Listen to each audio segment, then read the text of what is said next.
Today's webinar topic is Thriving Through Times of Uncertainty, discussing how to utilize this moment to grow our organizations and address racial disparities.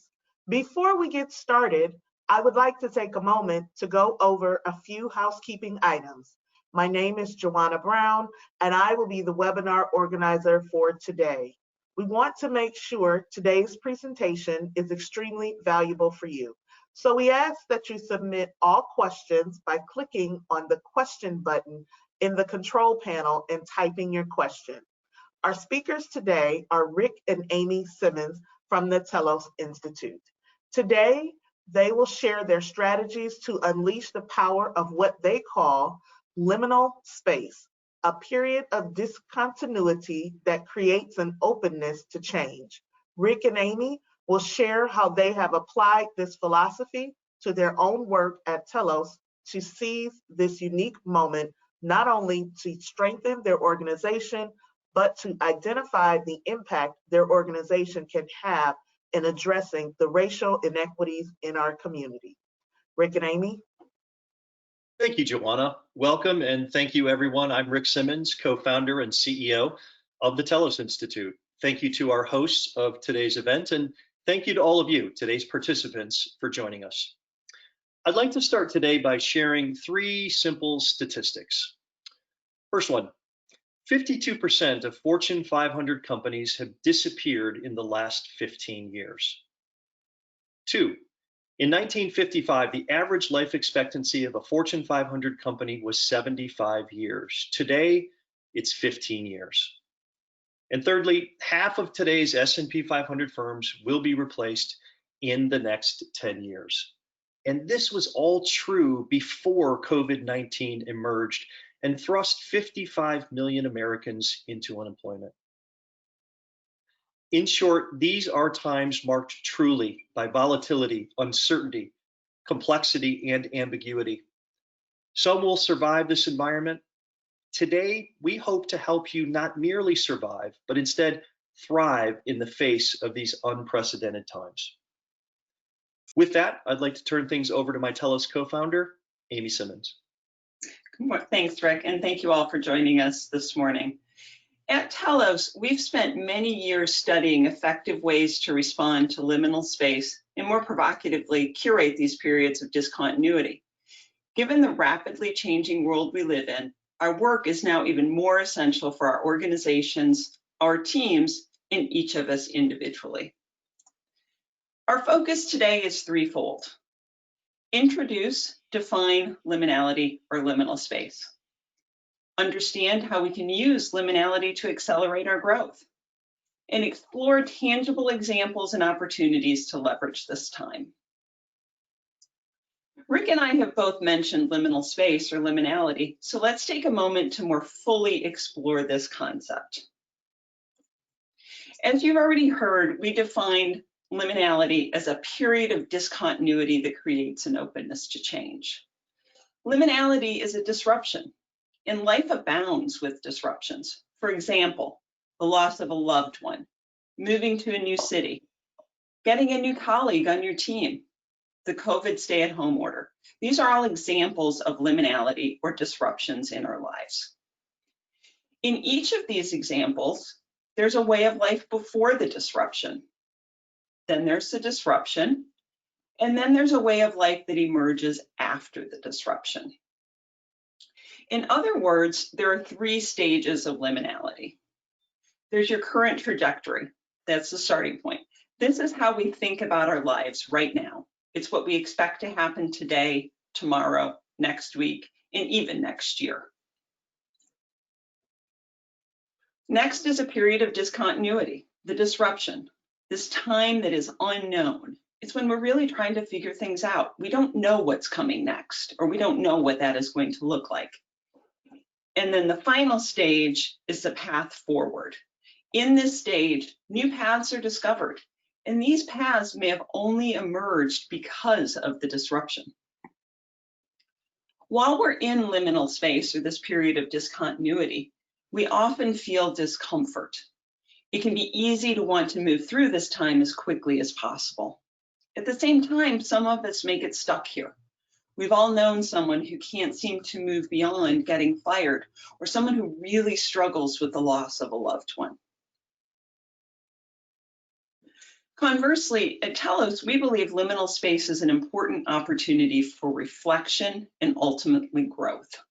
It's time to consider who I was, who I'm becoming, parts of my identity, beliefs, ways I've done things that may no longer serve me. How might a different, new, or evolving belief be more appropriate moving forward?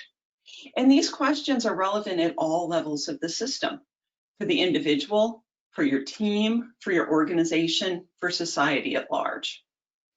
Via this disruption, we have an opportunity to disproportionately influence and shape our lives, both collectively and individually. We all face liminality. The first step in harnessing its power is identifying these disruptions as opportunities for growth.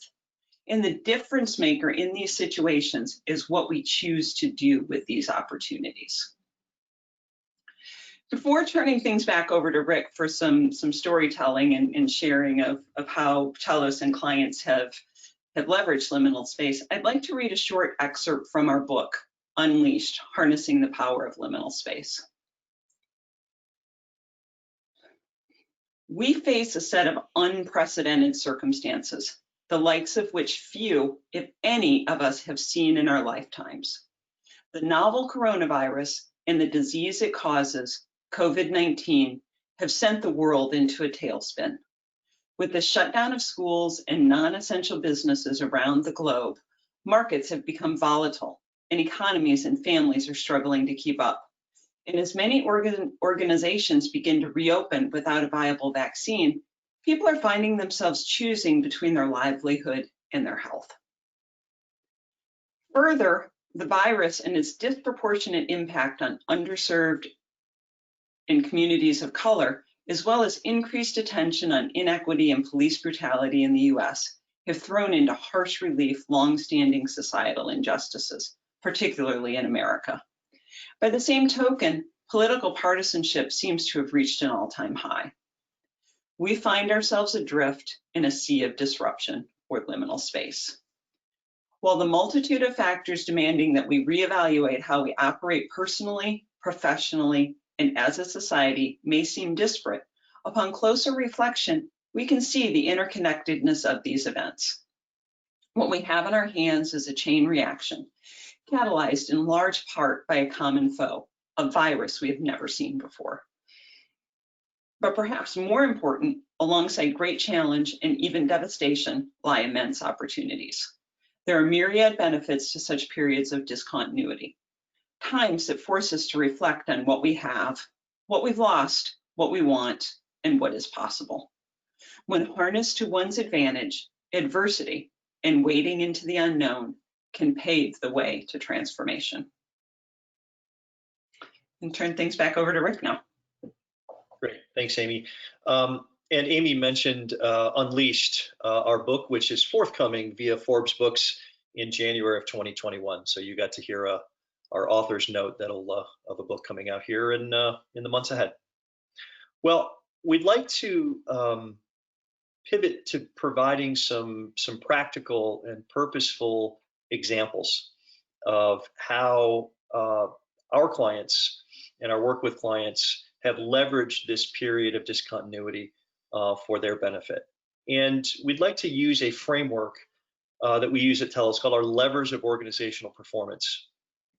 And we'll take a lap around this framework and talk a bit about how some organizations we've worked with have leveraged the people dimension, the product dimension, the process or performance dimensions, and then we'll end with some thoughts about purpose.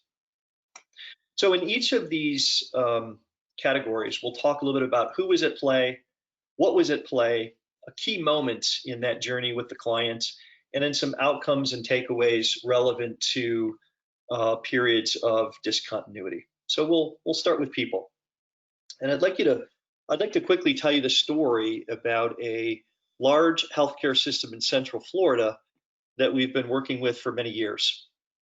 This is an organization that has had great success over the years. with a bent towards continuous improvement. They're always internally asking themselves the question how they can do it just a little bit better.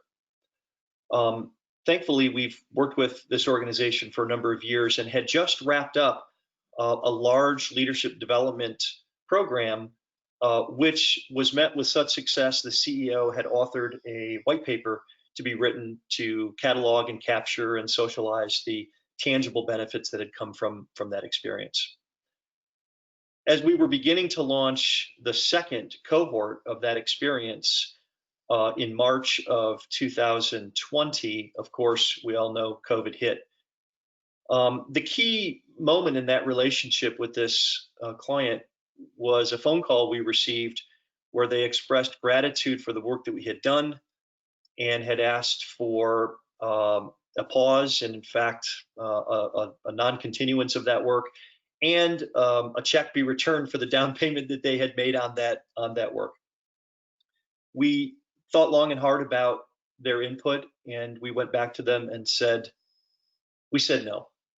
We can't think of a population of people in America today, March of 2020, more in need of support than frontline or those that support frontline healthcare workers in America.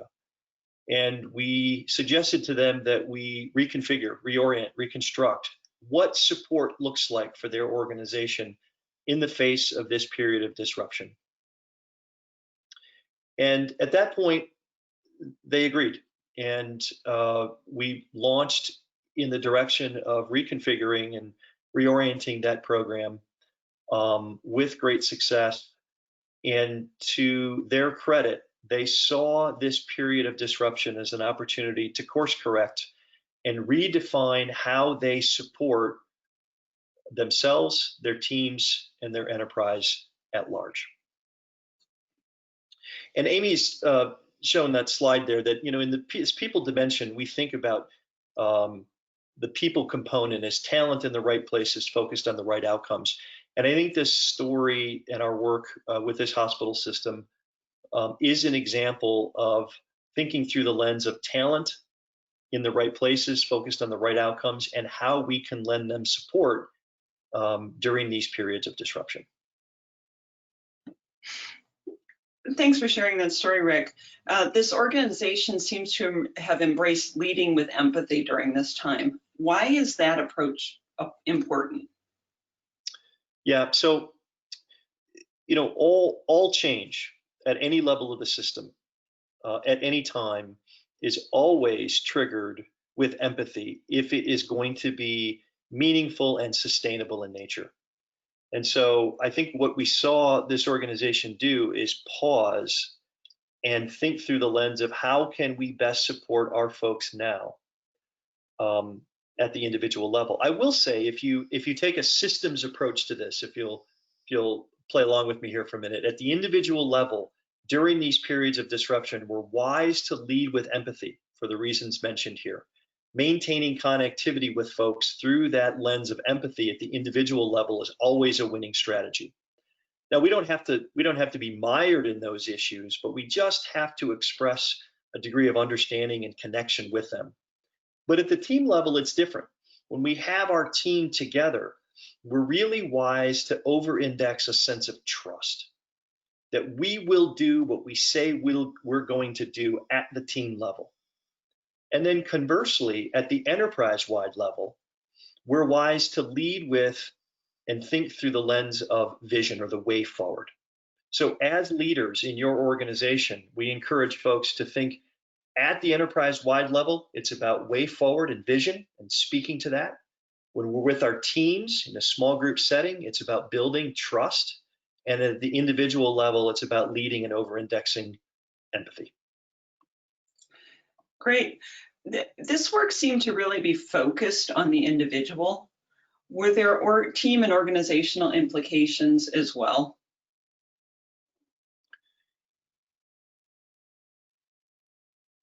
Yeah, for sure. I think, and as I mentioned, I think that this disruptive period allowed us to help them understand that there are ways of being and ways of interfacing at the different levels of the system that are optimal. So you can imagine if you're a leader and you're in front of the entire organization, you have a whole hands meeting, it's really tough to engage in empathy in that large group format, right? It's not ineffective, but it's certainly less effective. So this engagement really allowed us to calibrate that well. And I think this is an opportunity just to say, as we make this lap around the track here, Amy, my hope is that these individual stories are less important, for our participants, but that they trigger or surface opportunities for all of you in your respective teams and organizations to think about how you can use each of these different dimensions in this disruptive period of time. Absolutely. And I have a question to leave with all of you. Before I do that, though, I wanted to just mention that it occurs to me that with the focus on the individual in this instance, it really underscores, as a leader, the need to be able to lead oneself. When you're clear on where you are individually, then that has ripple effects out to the team and ultimately to the organization. So if I can show up because I have empathy for myself, for my teammates, for others, so that allows me to show up in a way that then allows my team to move more easily into a place of trust and to follow the vision of the organization. And as I said, before we move on to the next lever, I'd like to leave you with a question to consider, and we'll circle back to these questions in the Q&A portion. What does support for yourself, your team, and your organization look like today? So what can we glean from Rick's story that prompts some ideas for you that you can take back to your organization? So our next lever is product. And Rick, do you have a story that you can share of how liminality has created opportunities in this realm? I do, and as the slide indicates there, this product dimension is really about key deliverables, whether tangible or intangible, and we think of this both externally to the marketplace or internal pieces of collateral that we use. So be broad in your thinking about how we define product here. And were we together, I would ask all of you who have used or seen a stand-up desk to raise your hand, and I'm guessing a lot of people would raise their hand right now. I'm currently using a stand-up desk, as is Amy. And so I'd like to introduce the organization Veridesk. Many of you may have one. If you have a stand-up desk, they are certainly a significant player in the stand-up desk market, or you've seen their ads on television. And that's our player here. And the what of this story is that they had long desired to expand their portfolio of offerings. They were pretty singular in what they delivered as an organization to their benefit. It was very clear what they did, and the quality and the predictability of what you would get with that product. But if you were to talk to their leadership, you would know that they had long had the ambition of expanding that portfolio of offerings. The key moment, one of the key moments in the life cycle of that organization, was this disruptive period we called COVID-19.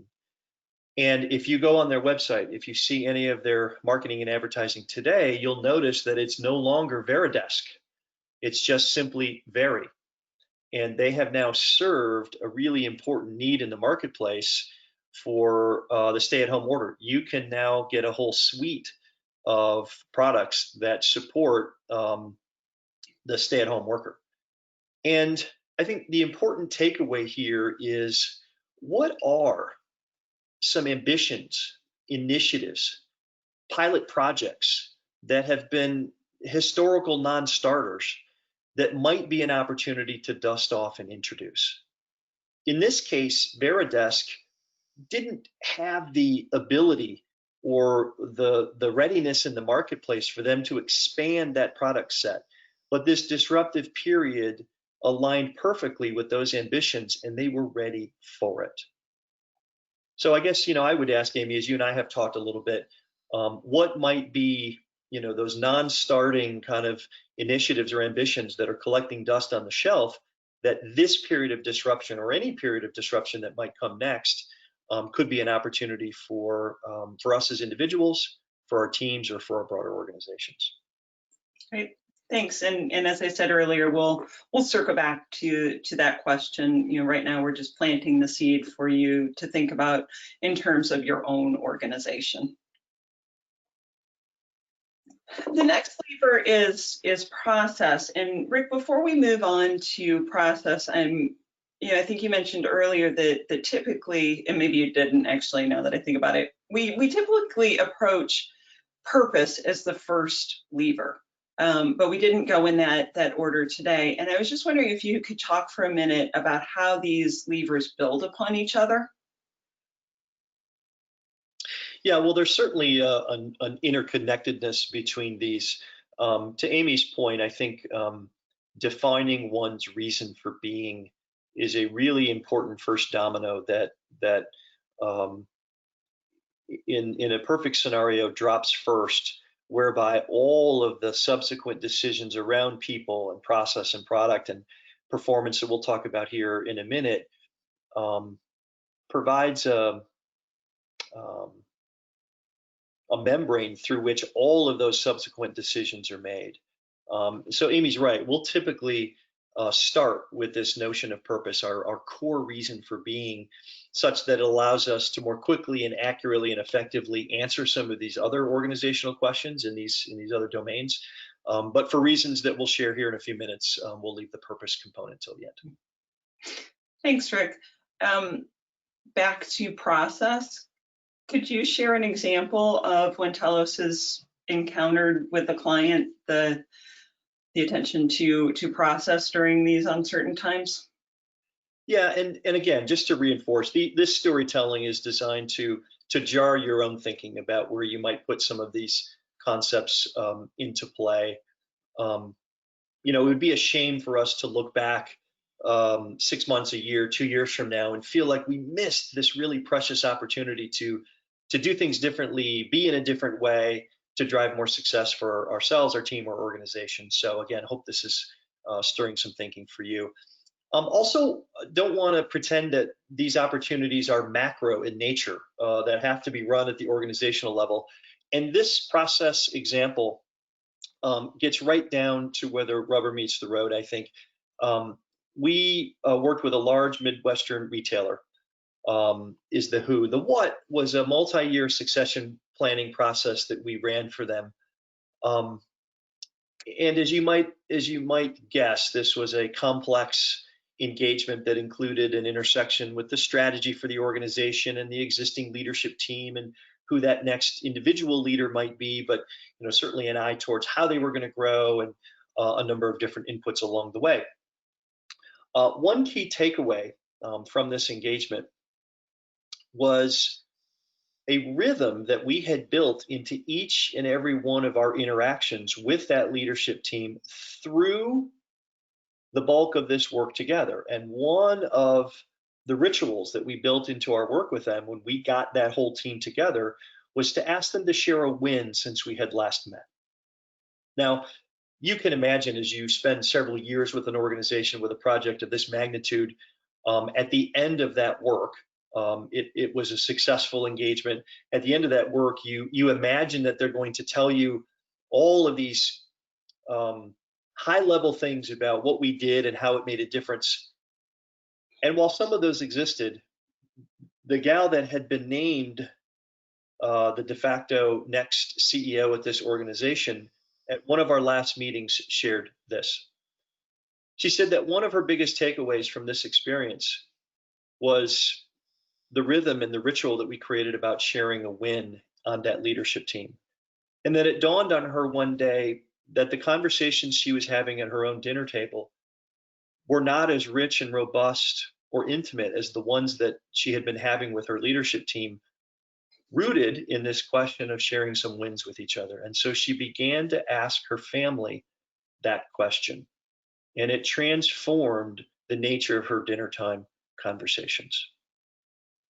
And so I think when we think about this notion of process, it doesn't have to be always getting product to market, right? I mean, those are hard-edge business processes that are often in place. But in this case, it was a real human dimension around process and simply thinking more intentionally about the questions we ask each other and the dynamic that that can have on our team, or in this case, on a family.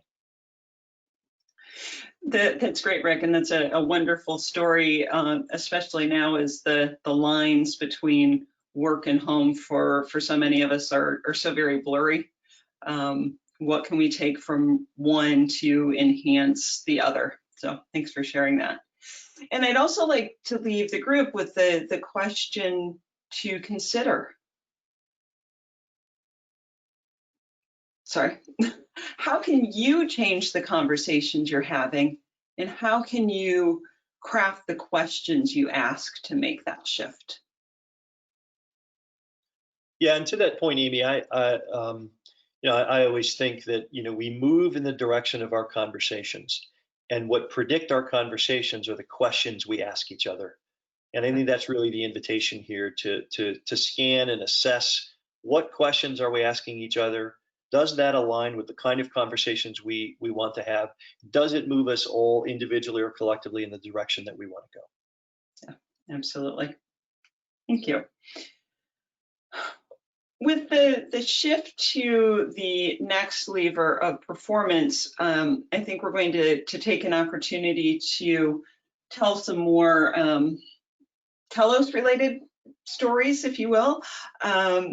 And so as we look at performance and measuring the metrics that truly matter, what have we been doing at Telos, Rick? Yeah, so when you think about metrics that matter, we tend to think about numbers and profits and revenues and margin rates and things like that, and those are all valid and should be looked at closely during these rocky periods.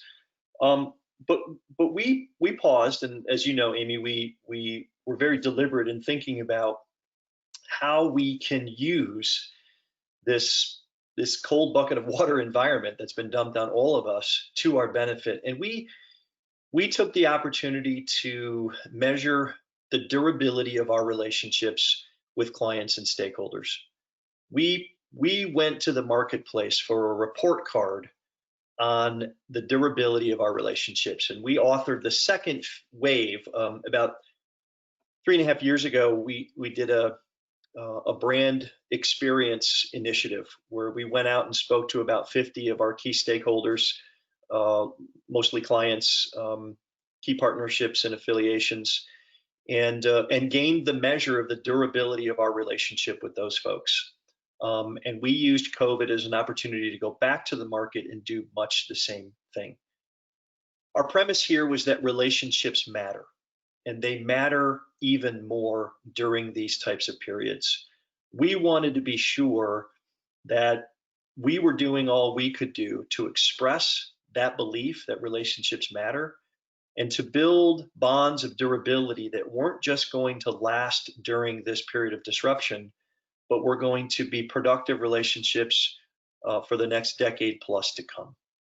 So my hope is that this sort of non-traditional expression of performance jars your thinking to think different about this sort of more traditionally metric-driven category, and to think thoughtfully about what have we tracked and measured historically, and during these periods of disruption, are those still the right things to be tracking and measuring? Yeah, I think that's a great point, and I think what the pandemic has done for all of us is provided a wonderful opportunity to look at things through a new lens. How many of us would have said 6 months ago, well, we could never work from home, or we could never do this, or we could never do that. And so much has changed because of this disruption. It then provides a great prompt to look at, well, are the things that we have been measuring truly the things that are most important to our organization? So what are those things that we want to measure? Because the things we're measuring drives what we do. Sure. All right. So the final lever is purpose.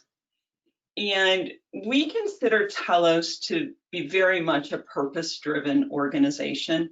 So we'd like to draw on this lever to share another example of how Telos has leveraged liminality and really leaned into and doing what we can to address some of the social injustices that have come so strongly to light. Rick, would you like to share that story? Sure thing. And I've prepared some talking points on this more formally. So if you'll indulge me, this has been an important initiative for us and didn't want to miss expressing some key elements of this. But as Amy referenced, these are precious moments in the life cycle. There are precious moments in the life cycle of every living system, moments that are, as she has talked about, disproportionately ripe for shift, for transformation, and for evolution. Our organization rests currently at the intersection of two of these such moments. First, the Telos Institute itself is emerging from an adolescence, taking its seat at the table of influence with our clients, with a growing cohort of colleagues, and certainly within our community and within society. More importantly, and secondly, our society at large is awakening to the inequities and systemic racism that has long permeated our collective experience. This awakening presents a disproportionate opportunity to dramatically rebalance racial inequities, interactions, and opportunities for all for generations to come. We must not miss this moment. We must not miss this moment for several reasons. In part, in service of our purpose, which is to liberate greatness, is not limited to skin tone, country of origin, native language, gender, social or religious orientation. In short, we, the Telos Institute, are either in the business of delivering on our purpose of liberating greatness for all, or we're not. We want every day to be an expression of our unwavering commitment to liberating greatness for all. The word institute in our name implies two things: a growing body of knowledge, as well as the fact that the word institute is a verb. As a result, we see this as a time for purposeful and meaningful action. And to acknowledge the realities of racism, as defined by the Anti-Defamation League as the marginalization and or oppression of people of color based on a socially constructed racial hierarchy that privileges white people. Now, the reality is that I'm a middle-aged white man in America. I did not create this problem. I didn't knowingly promote it. But I stand before you today acknowledging the fact that I allowed it. And I think that COVID for our organization has been this period of discontinuity that has invited us to recognize that we can either be in the business of righting this or maintaining the wrong of this. So we help create, promote, and allow the future for all, and the one we all know is possible. We have partnered with the Greater Cleveland Partnership to sponsor and deliver coaching and consulting services to minority business leaders, some who may not have even known our types of services existed, opening the door to resources that may have long been unavailable. Is this the tipping point that will now right the wrongs of the past in and of itself? No, it's not. It is an expression by Amy and myself and our organization to do what we can do. There's a thousand, if not a million things that we can't do that aren't within our grasp, that whose resources or influence or reach in any number of different ways are not possible to us, but this is possible and we can do this. I think what we're hopeful is that it is a small nugget of an example that we can all do something, that it is within our grasp to look around and use this period of disruption as a wake-up call to realize that everything that happens to us individually and collectively, we either create it, we promote it, or we allow it. And we've made the decision to stop allowing this injustice to occur.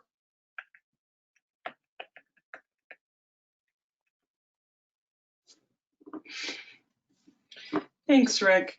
And, with this lever, the question we would ask you all to consider is, what can we each individually and collectively do now in this moment?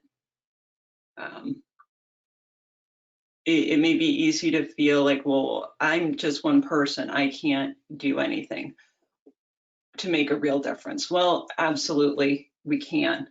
And when all of the individuals come together, it makes for a big change. So what can we do in this moment?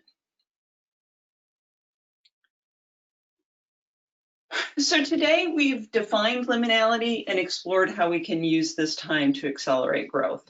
You've heard several stories from us, and we're hopeful that they've sparked your own thinking on how you might leverage this period of liminality. So we'd like to invite you to share any ideas that have emerged for you in the question box is the place to put it. Or, we'd also open this time for any questions that you have for us.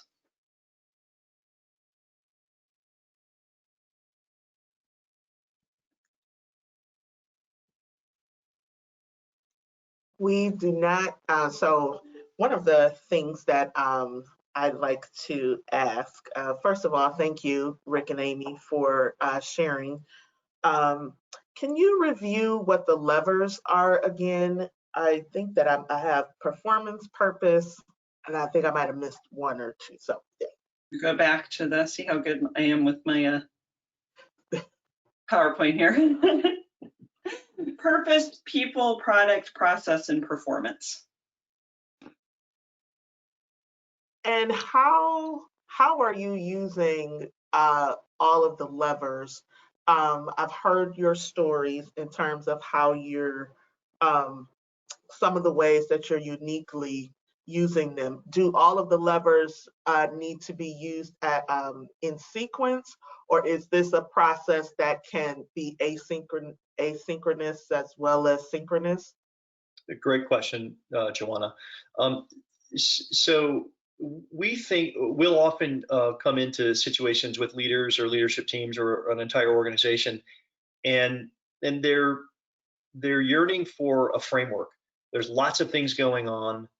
It's hard to sort of organize everything that's going on in their organization into some buckets. And this is an organizing framework that folks often find helpful.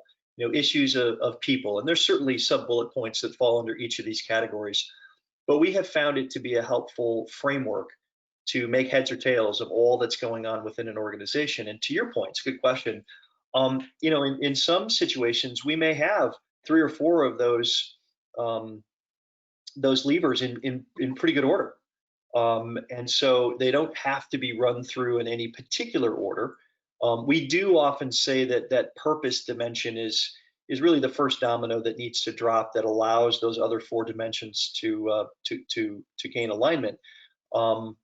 But they can be used independent of one another.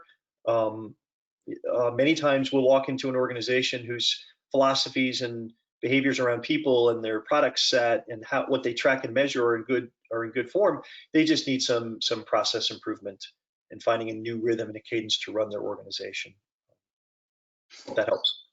Yeah, and I would just add to that, while 1 or 2 of the levers may be your focus, which is absolutely legitimate, it's good to then revisit once you say you've spent some time really digging into performance, if that's the area that you want to look at. Now it's a good idea to go back to the other levers and just cycle through them to make sure that how you're feeling in those spaces are in alignment with any new work that you've done there. So it's a good, as Rick said, framework, and just want to be mindful of how they do all interact together. Okay, thank you. I was just going to add, Joanna, just as a creative way to use this, many of our clients have actually adopted this as a theme to each of the days of their weeks. So they may start their Monday with a with a focus on purpose. And while they're touching probably all of those buckets, a theme to each of their days of the work week has been a helpful way to use this framework as well. Thank you. That leads me to another question. Using these levers of organizational performance, I heard you mention relationships matter. Using the relationships matter point, how or what is the first step an organization should take to address racial disparity during this time, especially from a relationships perspective? Sometimes companies have they don't have the trust, they don't have the relations, the psychological safety within their organizations to even one, understand that there is a racial disparity, and two, to even know where to begin. So how would you coach or propose that an organization use this to help with that? Yeah, that's a great question, Joanna. And I will simply I will share with you what I have said to friends and clients, and the same process that I have used. I have tried to listen. I have tried to learn, and then I've tried to take what I've heard and what I've learned to then take action. And I think that there can be, and I'm not positioning myself as the authority on this. I'm just one person trying to help move the needle on this. I think there is often a rush to act that is born out of ignorance, and I was one of those ignorant people. I was not educated on this subject. I went through my daily life void of understanding the depth and the breadth of this issue. And so I've tried to listen, I've tried to learn. That process has not stopped, it's ongoing. And then I chose to act. So I think the first thing I would say is listening and learning and educating oneself around this issue is probably the first two steps. And I know for us, that listening and learning then manifested in what is it that we do, that we're in the business of, that may not be accessible to minority business owners, that we might be able to help bridge that gap. And that's what led us to what we're doing today. So let me pause there and Amy, give you a chance to react as well. In addition to what you said, Rick, what really stands out for me is as a leader to dig deep and find the courage to be vulnerable, to say, I don't know about this issue. How can I learn about this issue? And to seek information and to open yourself up to questions and conversation and the possibility that some things that we have been doing may come across as in a different way than intended. So I think educating, as you said, Rick, and having the courage to be vulnerable and ask for help. Thank you. So one of the things that I can see as the organizer is who's in the room.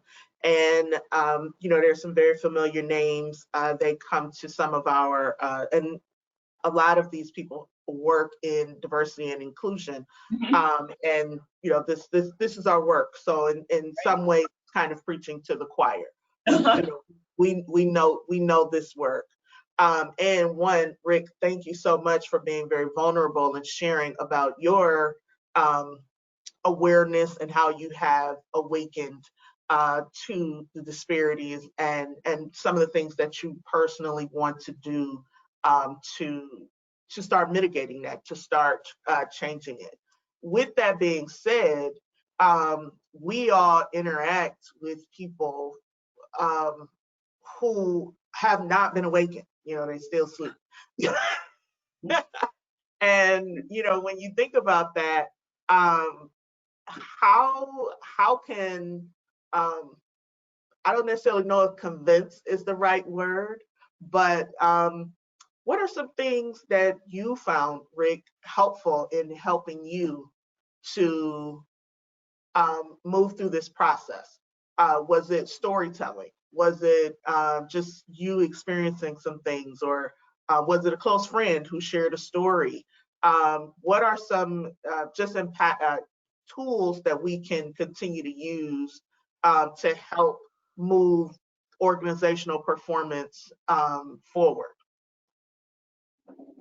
Thanks, Joanna. Well, I first want to say I am not particularly proud of myself that it took me 49 years of life to come to these realizations. So if you sense of any hesitations on my part, we're not particularly proud of the fact that these things have just now come to our attention. We're just trying to quietly and humbly do what we can, knowing that we've come to those realizations now, and we'll probably come to new realizations tomorrow and the week after and going forward. And appreciate all the work that you and the other participants on this call have been doing for years, with probably very little acknowledgement or support. So my thanks to all of you. I will just very honestly say it's probably 2 or 3 things. The first thing, and they probably happen in coincident with each other, so I don't know which was first, second, or third. But one was my teenage daughters were carrying signs, Black Lives Matter signs, and they were subjected to shouting and things being thrown at them. And I just thought to myself, goodness, that's been happening for a long time. And and not to my children, but when they found their voice, they were subject to that feedback. And who are all the other people that have been subject to that feedback for a long time? So that was a real personal experience there. Second thing was, I have a friend and a colleague at Telos who shared with me the idea that pro-tree doesn't mean anti-flower, right? Being Black Lives Matter doesn't mean anti everybody else. It just means that, like, Black lives do matter. And pro-tree doesn't mean anti-flower. And so that concept really fit for me. And then I would say the third thing is data. I think there's a lot of really compelling data out there that talks about infant mortality rates, that talks about any number of things where there are just eye-popping discrepancies racially that I think are hard to dismiss. And I think data can be an equalizer from that standpoint. Thank you. Amy, do you have anything to add? I'm not sure I can add much to that. The only thing that comes to mind for me is just, an acknowledgement of what an exhausting and overwhelming job it is to keep bringing these stories and to keep educating. And, at the end of the day, sometimes feeling like, did I make a difference at all? And I would just encourage you all, yes, you're making a difference. And,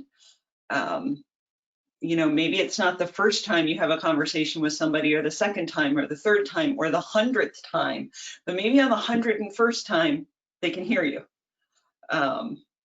So my encouragement is to stay strong.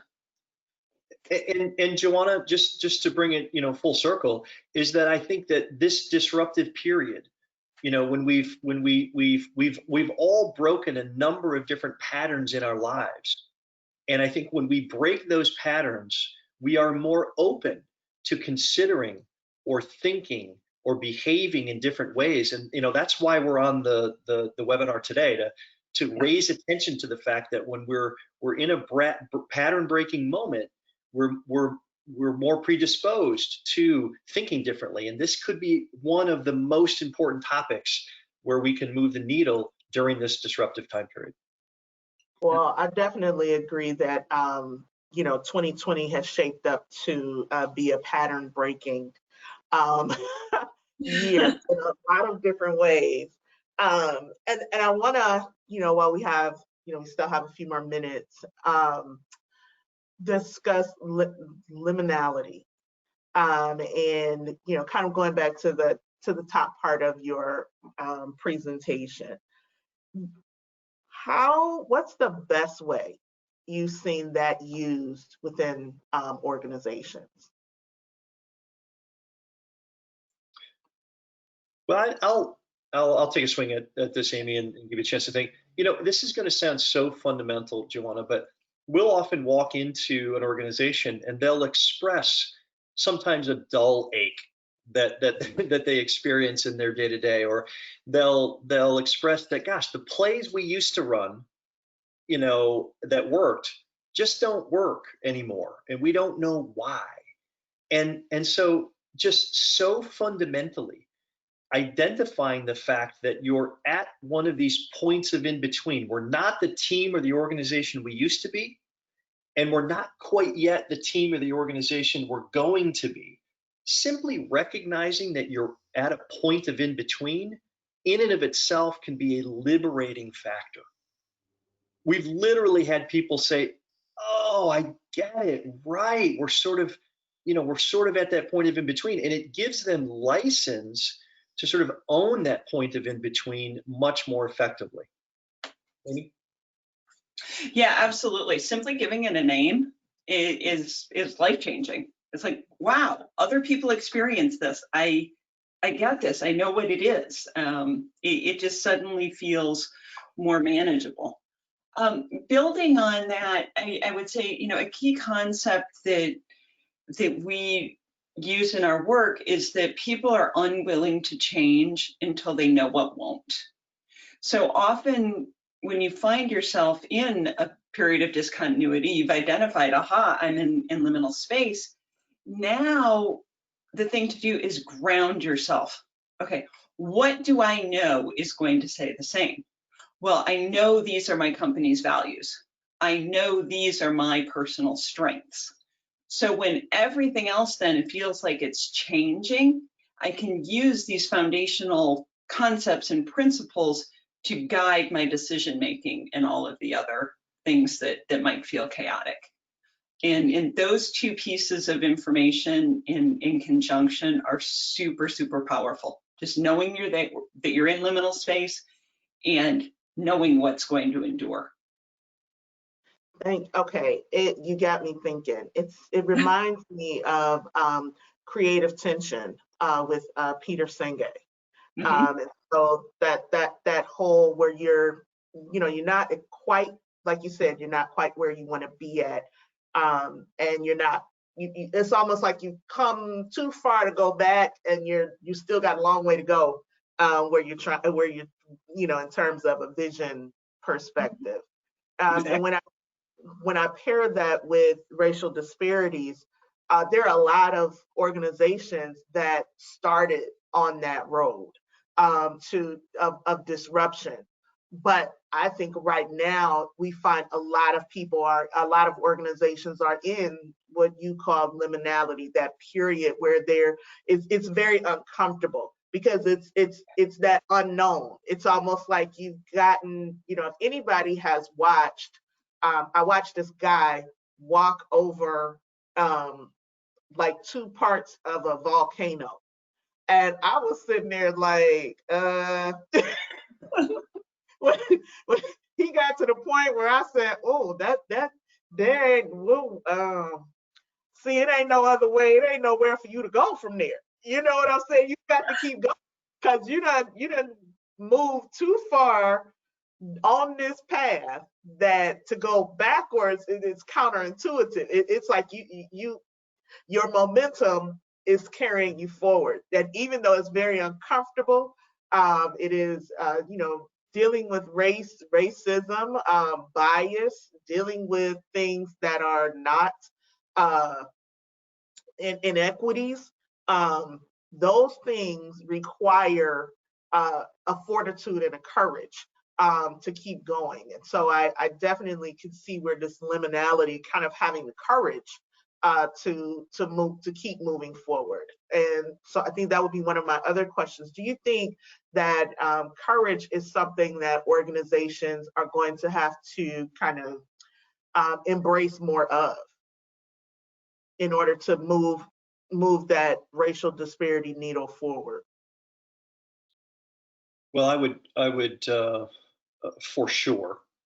And I would say both to your question and to your previous comment, the courage to move both briskly enough and slowly enough through these periods of liminality. You know, liminality is not a place to spend your whole life. Liminality is a place to serially spend some time.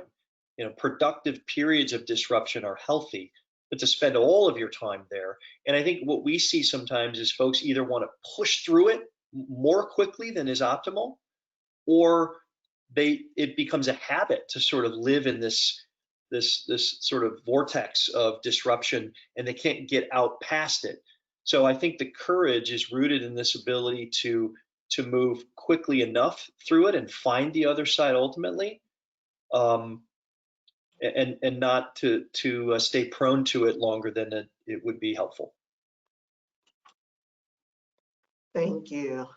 So we, in our final few minutes, wanted to give you an opportunity for just some final takeaways that you want to share with the group. Yeah, well, again, I would just say thank you, Joanna, Allison, for hosting us, the Greater Cleveland Partnership, not only for hosting this event, but our relationship, organization to organization, and helping us find ways to express our desire to unright these social injustices that have been going on for a long time is a real gift to us. So thank you for that opportunity. And I would just say that I hope this discussion, more than anything, less anything that we have said, has stirred your own thinking about how you can manage yourself, your team, or your organization more effectively. And that 6 months, 9 months, a year, 2 years from now, we can all look back at this disruptive period and feel like we did all we could do to help move through this period, not in just surviving it, but really use it as a platform for success for the long term. Amy's like, that was it. Yeah, I'm like, I'm good. Thank you. Well, thank you, Rick and Amy, for sharing so much great information and insight with us today. And thanks to all of you for participating in today's webinar. We hope you found this webinar engaging and informative. If you have thoughts to share, please let us know. There is an upcoming diversity and inclusion webinar on November 11th. The title is Cultural Humility, the Great Mitigator. And if you would like to learn more about that and to register, please visit gcpartnership.com/events. This concludes today's session. Thanks again.